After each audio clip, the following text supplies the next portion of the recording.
My name is Jennifer. I'm 31. And this is the story of how one sentence at a family dinner made me walk out with nothing but my keys and come back with a set of doors that carry my name. If you enjoy real-life stories like mine, don't forget to hit that subscribe button so you don't miss what happens next. We were at my parents' house on the west side of town. A split-level brick with a maple tree that always dropped leaves onto the walkway, no matter how many times Dad swept it. Patricia, my mom, had laid out her usual Sunday spread: roast chicken, garlic mashed potatoes, green beans glistening with butter, and the kind of salad that was mostly croutons. The table creaked under the weight of ceramic serving dishes and unspoken rules.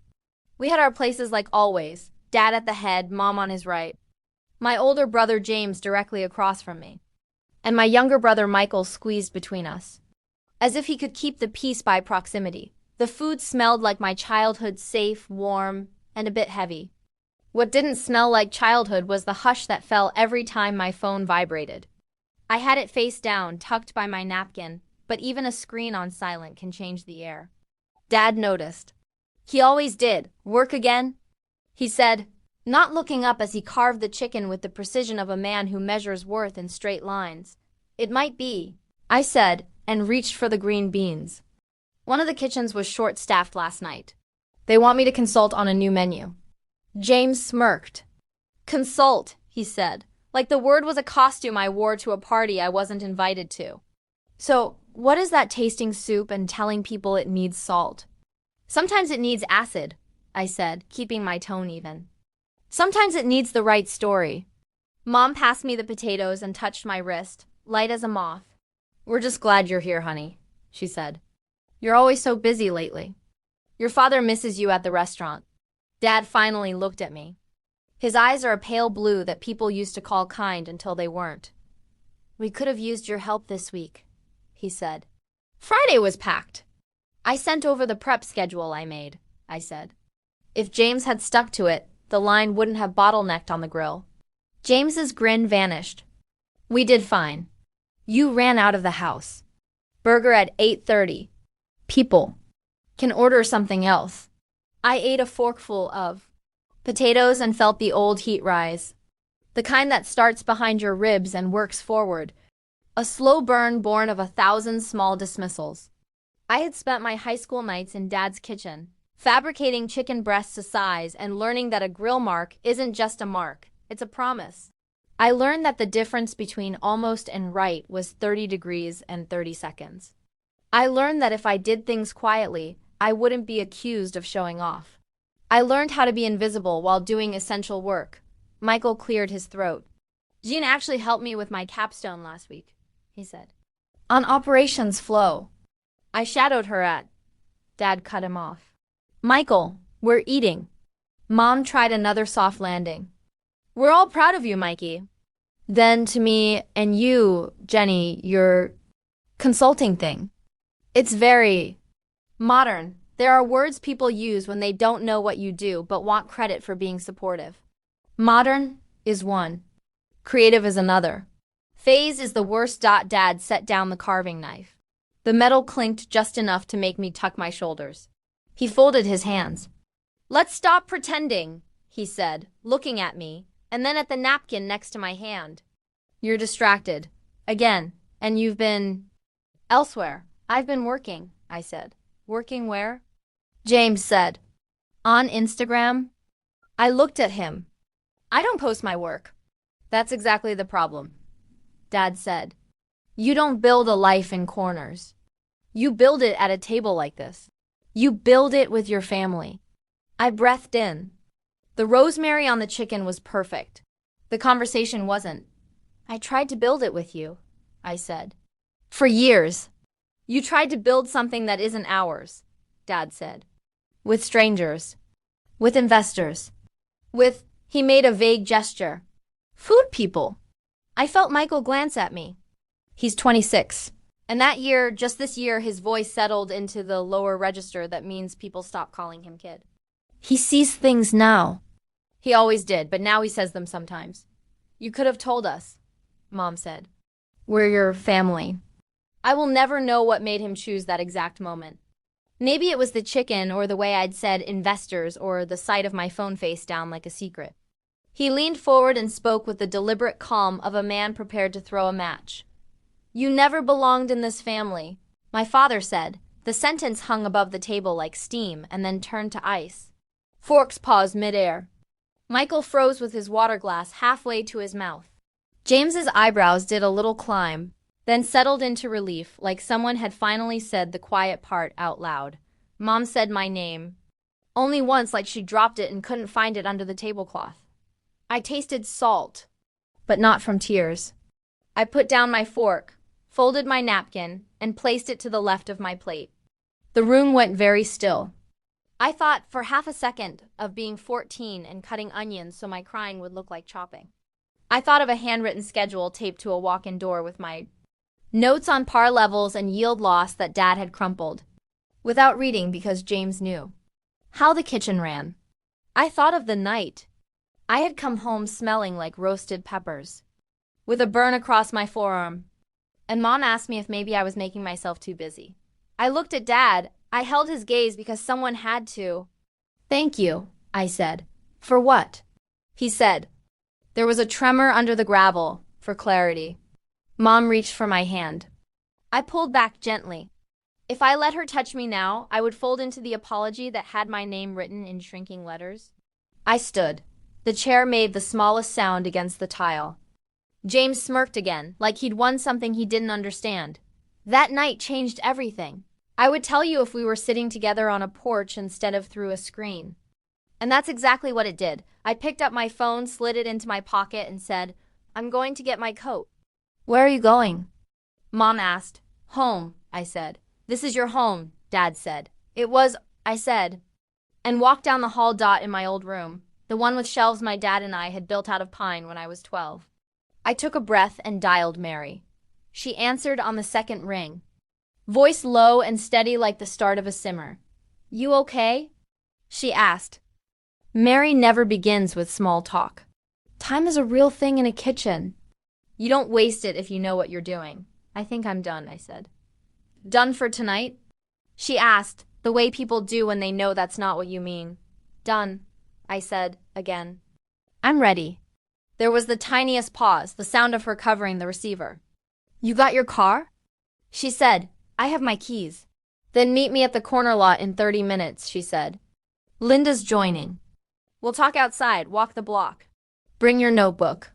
And if you have it, bring that floor plan you sketched. I looked at the envelope under my bed. 6 months of paid invoices and a printout of a lease diagram for a storefront on Grant Avenue. I had tucked it there the way people tuck love letters, afraid to look too often. Afraid not to. I have it, I said. Good, she said. And John? Yes? Let the sentence do its job, Mary said. It's a door. Walk through it. Back at the table, Michael watched me put on my coat. Mom stood, smoothing the napkin she'd been worrying into threads.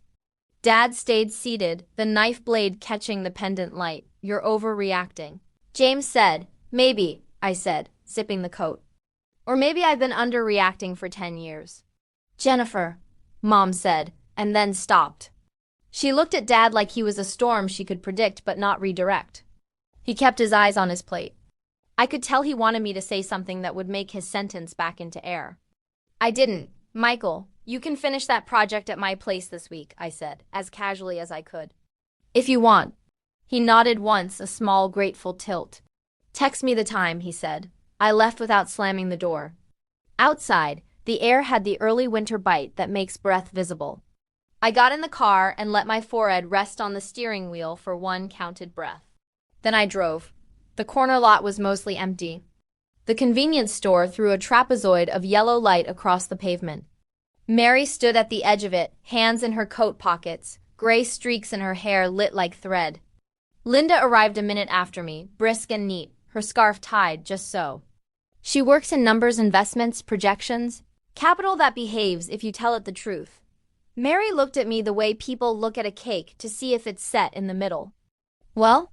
She said, my father told me I never belonged in the family. I said. Mary nodded, like a diagnosis she'd suspected. And what do you want to do with that information? I want to stop auditioning for a role that I don't even like, I said. I want to stop arguing that I can cook. I want to build something and put my name on it. Not under a section that says, specials like I'm a seasonal dish. Linda smiled with her mouth but not her eyes yet. The look she gets when numbers might work but feelings could still make a mess. I like that sentence, she said. It holds a thesis. We walked the block. Grant Avenue at night isn't glamorous. It's a line of potential wearing tired paint. A thrift store that still uses a cash-only sign. A florist that closes at 5 sharp, a shuttered bakery with a plate glass window catching streetlight like a stage. We stopped in front of it. The for-lease notice had a corner coming loose. This is the one? Linda asked.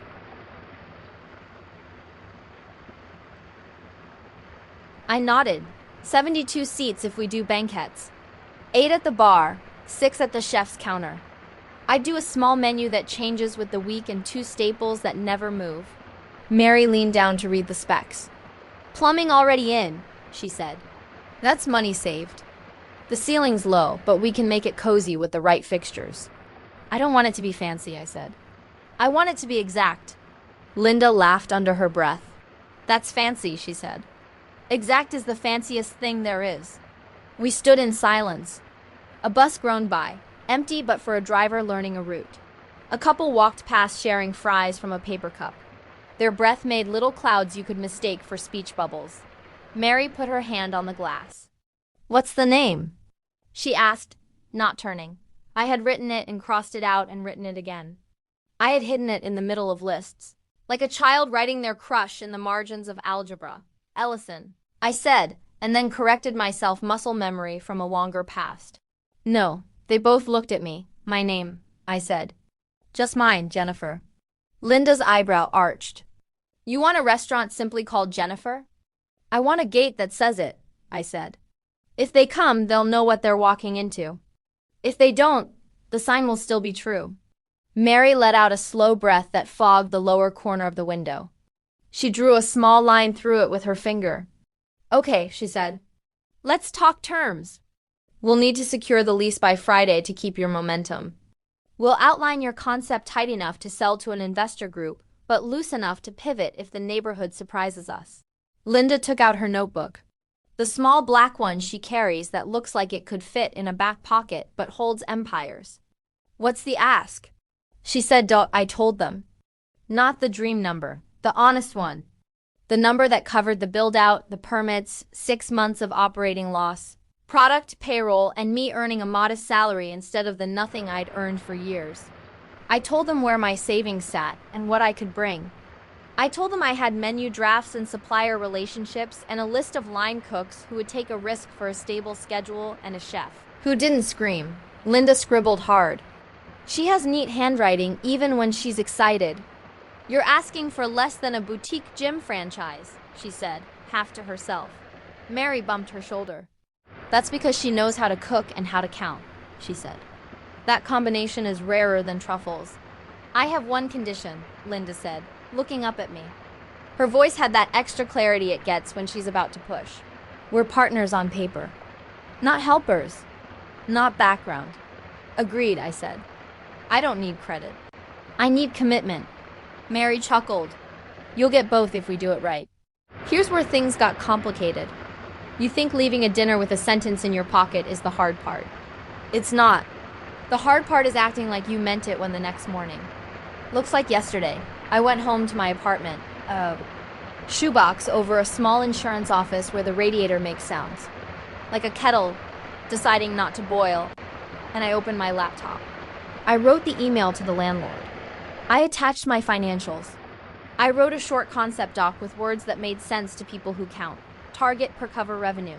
Projected food and labor percentages, the market gap between chain polish and white tablecloth price. I used simple sentences. Kitchens have taught me that you can be precise without being pretentious. I didn't sleep much. My brain did the thing it does before a big service running the line in my head. Hands flicking to invisible stations, checking par levels of courage. At 5, I made coffee and wrote a letter to myself. It said, "You're not running away. You're running toward." Then I underlined toward twice and put the letter in my wallet. By 9, I was at the city office with a clipboard. By noon, I had a list of permits and timelines that made me want to sit down on the floor in the hallway and cry. Instead, I took a deep breath and broke the list into ingredients. You don't cook a menu. You cook a pan. Then another. That evening, Michael texted, "You okay?"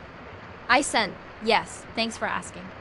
He sent a single thumbs up and then, after a second, I meant it. I stared at those 2 words longer than I'd stared at anything in years.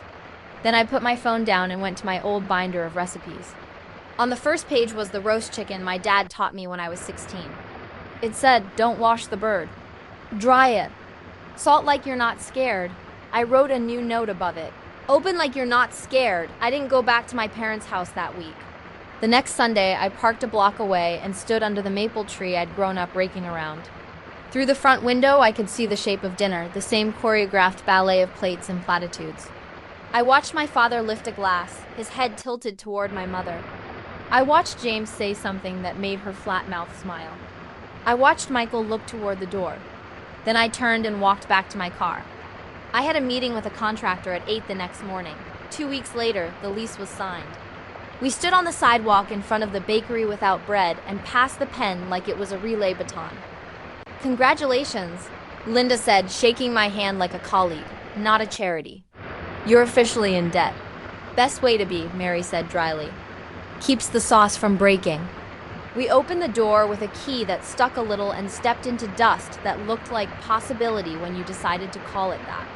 The space smelled faintly of sugar and stronger of old paint. I ran my hand along the wall and imagined light at dinner service, the hum of a room at ease. The first clink of a knife against a plate when a diner cuts into something cooked exactly right. I stood in the center of the room and closed my eyes.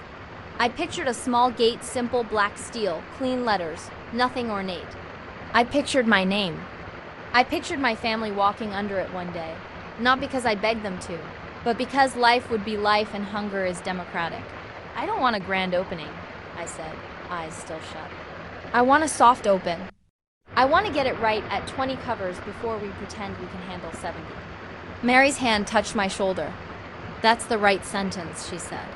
"Now write it with food." We got to work. There's a kind of joy that only comes from exhaustion with a purpose. Demolition became a rhythm. Pull, pry, haul, laugh.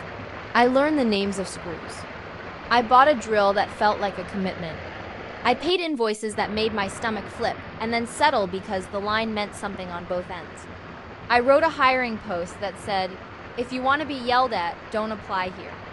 If you want to be treated like you matter, please do." People came.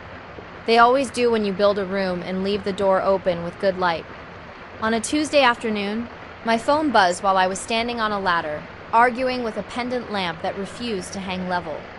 It was a number I didn't recognize. I answered because I've learned that sometimes the calls you don't expect are the ones that change the temperature of a room. "Jennifer?"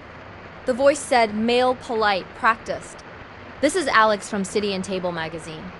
We heard from a mutual that you're opening a spot on Grant. Would you be open to a short interview about the neighborhood's culinary shift?" I laughed because I was covered in dust and wearing a sweatshirt with a grease stain shaped like Illinois. "We're not open," I said. "We're barely at the stage where you can stand and not get a splinter." "That's exactly the stage we like to cover," he said. "The build. The why." I looked at Mary and Linda. Mary nodded once, slow. Linda's eyes went bright. "Say yes." She mouthed double quotes, "Yes." I said into the phone, "Come by Thursday. I'll make coffee." "Great," he said. "One more thing, what's the restaurant called?" I looked at the space where the gate would be, even though it wasn't a gate yet. "Jennifer," I said, and smiled as I heard how sure it sounded. "I love it," he said. "Simple, personal, accurate," I said. That night, I sat on the floor with the plans spread around me and wrote a menu in pencil. Not the final menu, the bones. Bread with a cultured butter I would make in small batches. A salad that respected lettuce instead of treating it like a vehicle. A braised short rib that tasted like someone had watched it all afternoon and cared. A roasted carrot dish that I could hear my father making a face at. Carrots. People can make carrots at home. And a lemon tart that tasted like relief. I added 2 anchors that would not move. No matter the season, a roast chicken and a bowl of soup that changed with the week but always told the truth about what we had and what was good. I wrote those two items in darker lines. The pencil left a shine dot at midnight. I turned off the lamps and locked the door. I stood on the sidewalk and looked at the empty frame where the gate would go. Behind me, in a house where the maple tree still dropped leaves, my father went to bed believing I had walked away in a fit of drama. I didn't know it then, but that moment would define everything that followed. The days would get longer, the nights would cut into bone, and I would learn that the only way to make a restaurant is to make a life around it. I slid the key into my pocket and started the walk back to my car. The city was quiet in that way that feels like a held breath. I felt tired in every useful place. When I turned the corner, I heard my phone buzz. "Michael, can I stop by tomorrow? I'll bring a drill. And coffee." I wrote, "Yes, black." "Got it," he sent. "Then, proud of you." I stood under the streetlight and let myself feel it. Not to store it up as proof for later, not to brandish it. Just to let it warm my hands for a second. Here's the last thing I'll tell you about that night. I didn't cry. Not because I'm strong, but because I was already busy. And that was the start. Asterisk when I think about those first months after walking out. What surprises me most isn't the fear. It's how ordinary everything looked while my entire life was being rebuilt. Morning sunlight still hit the same cracks on my apartment wall. The grocery store clerk still said, "Have a good one," in that same half-bored tone. I still burned the first pancake every Sunday. But something in me had changed. Quietly, permanently. Mary met me at the news space almost every morning. She'd bring 2 cups of coffee. One black for her, one with oat milk for me. And we'd stand in silence for a few minutes, staring at the half-painted walls as if we could already see the future pressed into them. "Don't rush," she would say. "Restaurants are like relationships. If you open too early, something will collapse." And she was right. We had plumbing delays, an unexpected mold issue, 2 electricians who ghosted us, and a shipment of tiles that arrived cracked straight down the center. But every time something went wrong, I reminded myself, I'm not running from anyone. I'm building toward myself. At night, when the others went home, I'd stay behind with a small portable radio humming in the background. I'd sit on an overturned crate, eating whatever leftovers the staff meal had been that day. A piece of roast chicken or rice with lemon and herbs. Simple food. Honest food. The kind that never needed to be explained. Around the 3rd week, Michael started showing up regularly after his college classes. He'd bring his own toolbox and a quiet kind of energy that filled the space without noise. One evening, as we hung the last shelf in the pantry, he said, "You know, Dad told everyone at dinner that you were just having a phase. That you'd come back once you ran out of money." I didn't look up. He's wrong. I didn't leave to prove anything. I left to stop proving everything. Michael nodded. He doesn't get it. He thinks silence means you agree. That hit deeper than he probably intended. Because for years I had thought the same thing, that silence was safety, that staying quiet would keep peace. But peace built on suppression is just slow suffocation. I smiled faintly. "You ever plan to tell him you're helping me?" He hesitated. "When it matters." "Not yet." By December, the walls were painted a soft cream. The pendant lights finally aligned. We placed the first set of tables, small squares of dark oak, 4 seats each. Linda came by with her laptop, already building out the financials, and Mary started training the first batch of staff. For the first time, the space didn't feel like potential. It felt like beginning. We decided to do a private, soft opening before anything public. Friends, mentors, a few suppliers. Maybe 15 people total. I spent the whole day in a trance of chopping, roasting, tasting. At 6, when the lights dimmed and the first plates left the pass, something inside me steadied. I wasn't nervous. I was home. Mary came into the kitchen, her sleeves rolled to her elbows, smiling that rare smile she saved for real moments. "It's happening," she said. "You're feeding people who believe in you." When the night ended, the tables were littered with empty plates and laughter still hanging in the air.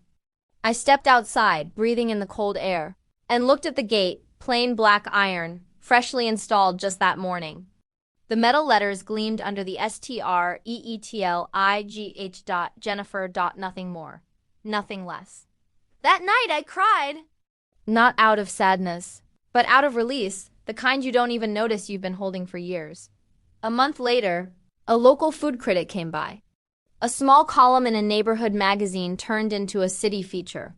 Suddenly, the phone wouldn't stop ringing. By spring, reservations were booked weeks in advance, the night before our official grand opening. I got a message from Mom, just 3 words, "We're proud, honey." No punctuation. No explanation. I stared at the screen for a long time. I wanted to believe it, but I could feel the gap between words and truth. Still, I replied, "Thank you." A week later, Michael showed up with a bouquet. Not roses, but basil and rosemary tied together with a kitchen twine bow. He grinned awkwardly.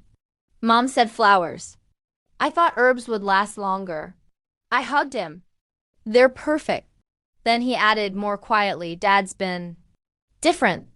He doesn't say it, but he reads every article about the restaurant. Keeps the clippings." I froze. He knows? He does. He won't admit it, but he's proud in that complicated way he does everything. I didn't know what to say, so I handed him a bowl of soup instead. "Eat," I said. "You skipped lunch." He smiled and obeyed. That summer I got the call that changed everything again. A well-known dining show wanted to feature Jennifer as part of their Local Legends segment. The irony wasn't lost on me. I was 32 and suddenly a legend. In a town where my own father once told me I didn't belong. We filmed the segment in late July. They wanted shots of the team working, close-ups of dishes, and a few emotional interview clips. During the final take, the producer asked, "If your family's watching this, what would you want them to know?" I took a breath. That I'm grateful. Even for the hard parts. Because without that moment at dinner, I might never have built this place. It wasn't forgiveness. It was truth. A few weeks later, Mom texted again. "We'd like to come for dinner. Dad insists on paying." I showed the message to Mary, who raised an eyebrow. "You ready for that?" "I don't know," I said. "But I think the restaurant is." She smirked. "Then let's give them a reservation they'll never forget." That Sunday, we closed the restaurant to the public and prepared for one single party of 4. Mary and Linda helped set the table near the window, the best seat in the house. The name on the reservation list read, "The Ellison family. At 6 sharp, they arrived." Dad in his old brown jacket, Mom in pearls. James with his forced grin, Michael trailing quietly behind them. They stopped at the gate. I watched from inside as Dad stared at the letters, Jennifer. He blinked, then looked at Mom. She said something I couldn't hear, but her hand brushed his sleeve, soft and unsure. They walked in. "Welcome," I said, stepping forward in my chef's coat. "Your table's ready." Mom's eyes filled instantly. "Oh, Jennifer." Dad didn't speak. His gaze went from the walls to the open kitchen to the framed article on the side. James just muttered, "Nice place." Michael smiled at me like we shared a secret, because we did. I led them to the table, handed them menus, and poured water. "No servers tonight. Just me." Dad cleared his throat. "You built all this?" "With a lot of help," I said. "But yes." He nodded once. "Smells better than the old place." That was as close to a compliment as I'd ever get from him. It was enough. I took their orders. Roast chicken for Dad, soup for Mom, steak for James, and short rib for Michael. I cooked every plate myself, slower than usual, because every stir, every sear carried years inside it. When I brought out Dad's plate, he looked up at me and said quietly, "You seasoned it right. Not too heavy." I smiled. "You taught me that." He gave a small nod, but his jaw tightened, and I saw something flicker. Regret, maybe pride, maybe both. When dinner ended, Mom stood and hugged me. "It's beautiful," she whispered. "You're beautiful. And we're..." Sorry, James didn't say much. He paid the check anyway, pretending to study the bill longer than necessary. Michael just squeezed my shoulder before they left. As they reached the gate, Dad stopped again. He ran his hand over the metal letters, tracing the curves of my name. Then he turned halfway, meeting my eyes through the glass. "You did good, Jennifer," he said. "Better than any of us." Then he walked away. I stood there for a long time. The restaurant empty except for the echo of plates and the faint hum of the refrigerator. For the first time in my life, I felt completely full, not from food, but from peace. And that night, under the glow of my own sign, I finally belonged. The restaurant was never just a place to eat. It became a living record of what persistence looks like when no one's watching. 6 months after that dinner with my family, Jennifer wasn't just full every night, it was alive. The walls carried laughter, the hum of conversation, and that faint smell of garlic and rosemary that always seemed to linger long after closing. Mary liked to say the place had a heartbeat. I believed her. I kept busy.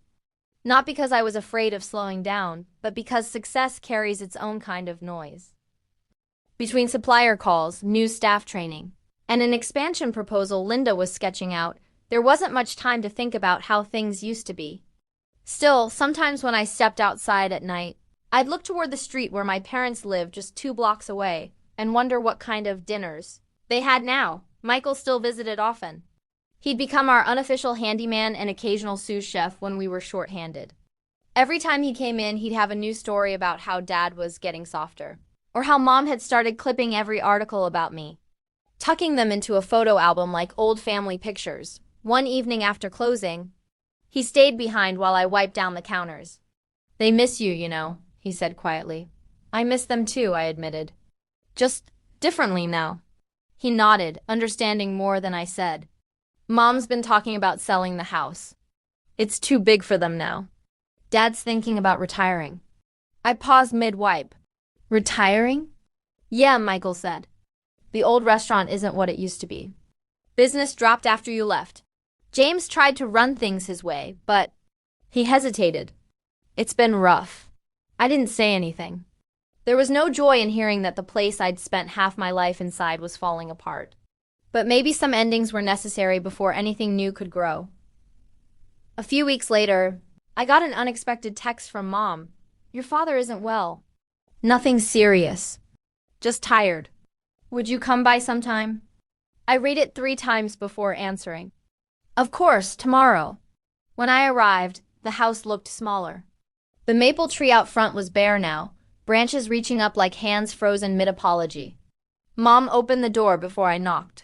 Her smile trembled at the edges. Inside, Dad sat at the kitchen table, the same one where everything had once broken open.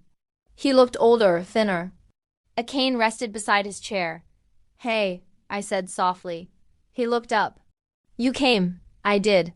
"Sit down," he said, gesturing to the chair across from him. We sat in silence for a moment. The smell of tea filled the air instead of roast chicken. "I watched your interview," he said finally.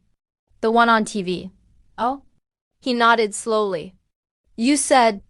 "I'm grateful, even for the hard parts." I met his eyes. "I meant it." He leaned back in his chair, exhaling through his nose. "I was wrong," he said. "I thought keeping you close meant control. I didn't see that you were already building something better than I ever could." For a moment, I didn't know what to do with that kind of honesty. Then I said, "You taught me a lot, Dad. Maybe not in the ways you meant to, but you did." He chuckled once, dry and weary. "That's fair." When I left that day, he hugged me. It wasn't long or tearful. It was real. Months passed. Seasons turned. Jennifer expanded into the space next door, a bakery this time, run by one of my pastry chefs who'd started as a dishwasher. We named it Patricia's, after my mother. When I told her, she cried on the phone for 5 minutes straight before whispering, "You didn't have to do that." "I know," I said, "but I wanted to." Dad stopped by once in a while after that. He'd sit near the kitchen window, cane resting against the table leg, watching the line work.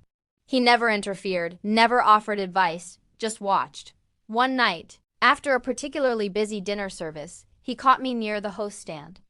"You built a good place," he said quietly. "Thanks, Dad." He nodded toward the open kitchen. "You run it different than I did." "I had to," I said. "Different kind of hunger." He smiled, then small, genuine. "You always did cook better chicken than me." It was the closest thing to an apology I'd ever get, and somehow it was enough. A year later, Dad passed away in his sleep. "Peacefully," Mom said. At the memorial, James tried to give a speech but broke halfway through. Michael finished it for him. When it was my turn, I didn't talk about success or business. I talked about recipes, the ones Dad taught me, the ones he never wrote down. How every meal was a conversation. And sometimes love looks like criticism because some people never learned softer languages. After the service, people kept saying how proud he must have been of me. I think he was. Maybe not from the start, but in the end. Pride had replaced whatever resentment used to live in its place. 2 years later, I opened a second location downtown. Bigger, brighter, more modern, but still carrying the same heart. I called it The Gate, in quiet tribute to that iron archway where everything had begun. The night before opening, I stood outside the new entrance with Mary and Linda. The sign above us glowed softly against the evening sky. Full circle, Mary said. Not exactly, I said, smiling. More like a new start. Linda laughed. You always were allergic to sentiment. Maybe, I said. But I still believe in stories. She raised her glass of champagne. To stories, then. And to the people who finally write their own. We clinked glasses.